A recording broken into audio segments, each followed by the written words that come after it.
All right. How are you? I'm doing well, thank you. That's good. All right, Miss Marianne Keefe. How old are you? I am 62 62. Wow. How long have you lived in a mountaintop for? my whole life. Your whole life. Holy cow. It's a long time.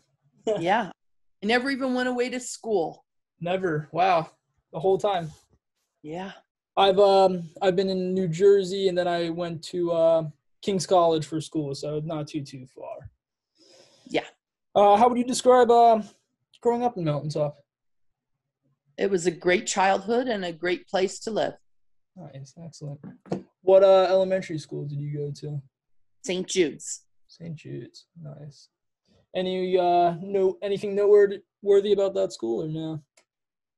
My grandmother was one of the founders for the school. She pushed Father Nolan and the bishops into building that school. Oh, it's very cool. Very cool. And her Grow- name was her Oh, name was the Kreitzer. okay. Wow. Very awesome. Growing up, did you have any siblings? A brother and sister. Nice, nice. And how did they feel growing up in a mountaintop? I think they both loved it because they're both living here, still living here also. All Nice. three of us stayed. We never moved. That's awesome. Keeping your family very close, I can see. That's good. hmm What was your I guess fondest memory growing up? Fondest memory.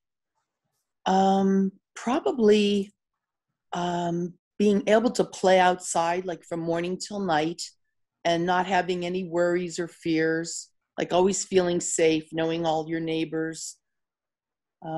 Yeah, it was really a different thing than we have to worry about with our children now. Yeah, oh my gosh, I agree. I feel like even me growing up, I had a nice little hill I would go sledding down whenever it'd be snowing, and just it was a very good little neighborhood, so it was nice. It was a very good community. But nowadays, it seems a lot is changed for the better or for the worse. Yeah. Have you seen any, I guess, major differences in your community now versus how it was back then?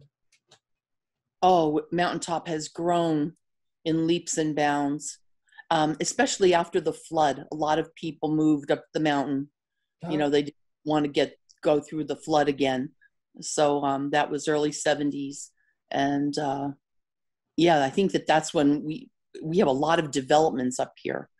So yeah, people just came here from all over.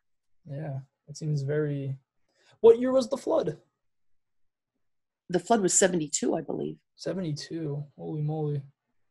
Wow. Yeah, it just seems that's crazy. Wow. Yeah, your college was all underwater. Yeah. Even walking by the bridge, they have the floodgates and everything just open and close just in case, stuff like that. Yeah, yeah. Well, just imagine if they didn't have those gates. Yeah. It was really unbelievable. Oh my gosh, the Goodness. the mud, just cleaning out the mud. Oh Yeah. I guess you had to wear your rain boots everywhere then, huh? yeah, I remember. Well, we always called it going downtown, and my mom worked at a store called Bergman's over in Kingston when she was younger, and then the Boston store, which is now Boscov's. They, were just flooded unbelievably. And I remember we had to go for something, and there's no stores up here in Mountaintop, so we always had to go downtown. And I remember when we went to the Boston store and just seeing the mud, we just couldn't believe it because we had relatives who came up and stayed with us during the flood. But when we went down there to shop, and they said you can't go to the basement because it's still all mud. But even like the first floor, like there was just mud all over, and there we were trying to shop in amongst. Oh, it was just awful. The the Just smell. oh, I can imagine just ooh, not a good experience, huh? No. Made it through though. That's good. Yeah, well, I didn't have to live through it. We had relatives who stayed with us because their house was totally flooded and they had 5 little children. So I got to babysit a whole bunch of babies when I was a young I guess I was about 12. Nice. Yeah. Oh, that's very good. Very, very good. Did you go to any high school or college in the area too? Which Yes, I attended Bishop Hoban High School and rode the bus up and down the mountain every day. And then I attended LCC in Nanticoke. And then I went to King's. I took night classes at King's while I worked full time. oh, there you go. A monarch just like me. Yep. That's good to hear. What was your, how would you describe, I guess maybe your adulthood in Mountaintop and just work life maybe? Okay, work life.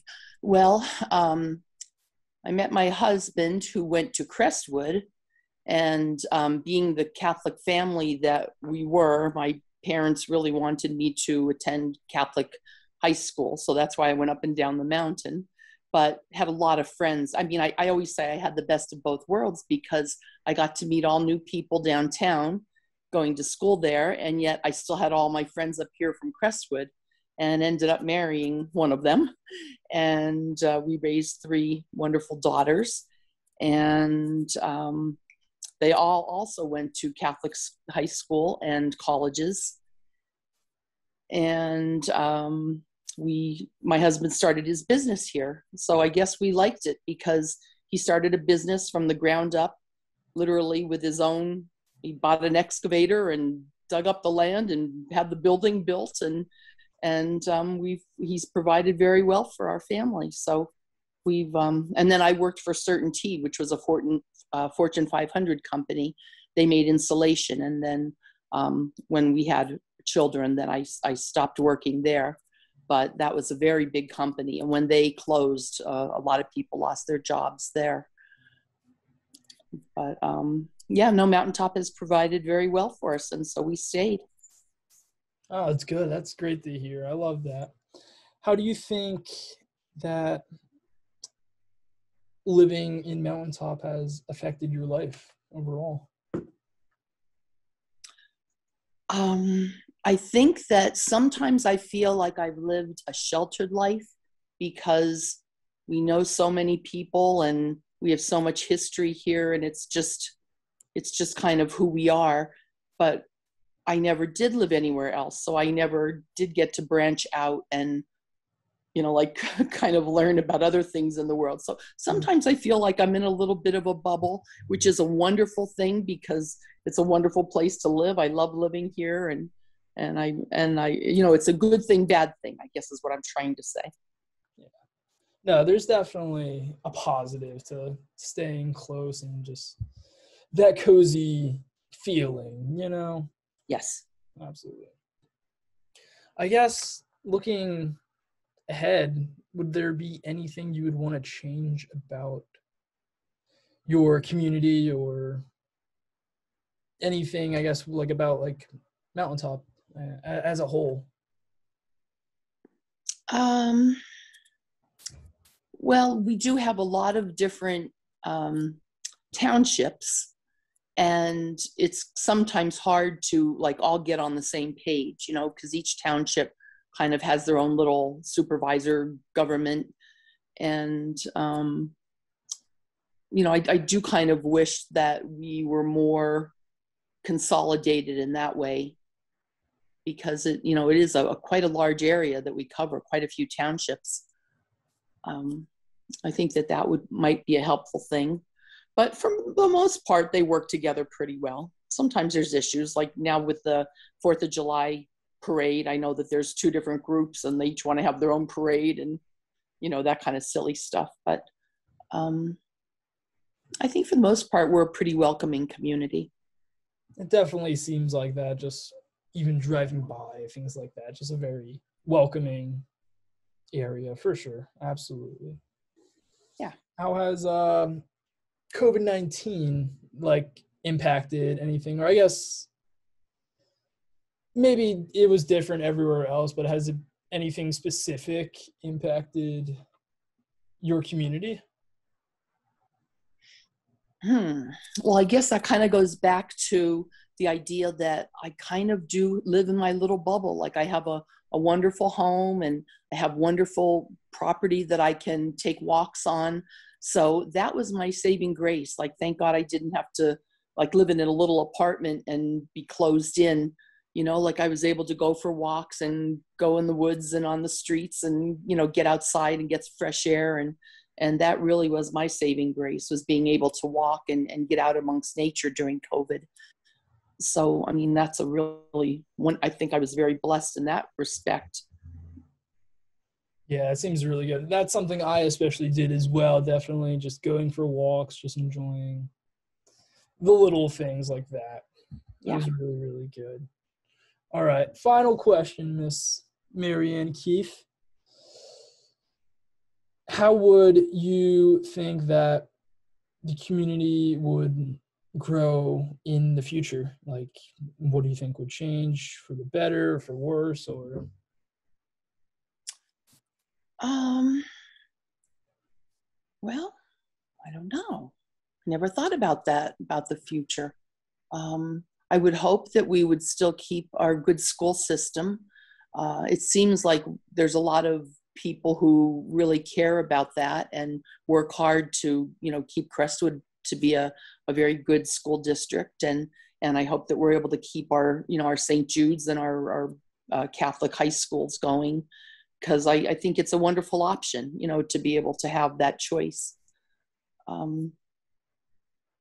I don't know, the churches up here all seem to get along well, and our picnics are the best. St. Jude's picnic, I don't know if you've been up here to our church picnic. Of course, we didn't have it last year due to COVID, but like it's just a great time and the whole community gets together and it's great.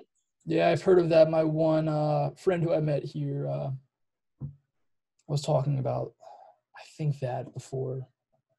But Yeah. it just seems like such a wonderful, like, tight-knit community that just very is there for each other, looking out for one another, and that's what a community should be, Yeah. Yeah. Do you have any other final little fun facts maybe before we wrap it up? Okay. My grandmother, they had a farm on Church Road, and my grandmother and grandfather, and there was only one little church on the other side of the mountain. It was called Penobscot, and it was St. Catherine's, and it was a very small church, and that's where the Catholics would, all go to that church. And the land where St. Jude's Church is now, which is the second largest diocese in the Scranton Diocese, the second largest parish in the Scranton Diocese. My grandmother would be so proud. But she told the bishop that we needed a church on this side of the mountain. And the bishop had bought that land. I think it belonged to Coleman's, if I'm not mistaken. I'd have to double check that.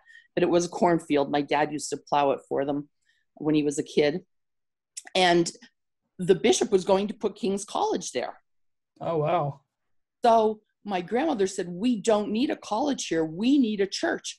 And the bishop came up and she said, look at all these people, all these houses along the 309, the highway. It was called the Old Hazelton Highway at the time. And she said, like, they're Catholic and we need a church here. And my grandmother lied to the bishop because some of those people were Protestants, but my grandmother told the bishop that they were all Catholic so that we could get a church on this side of the mountain. So it kind of worked out for her because she got her church. And now it's, like I said, it's the second largest diocese parish in the diocese. So something to be pretty proud of. That is cool. That's a cool story. I like that a lot. Yeah, I told it to one of the bishops and he didn't find it humorous. Like, he maybe shouldn't have told that story. Yeah. Well, thank you very much. It was lovely talking to you. I'm very happy I was finally able to get this in. Yes, you too, Matthew. And I hope you have fun doing this project, and I hope you have a good grade. Yeah, thank you very much. Stay safe, all right? Yes, you too.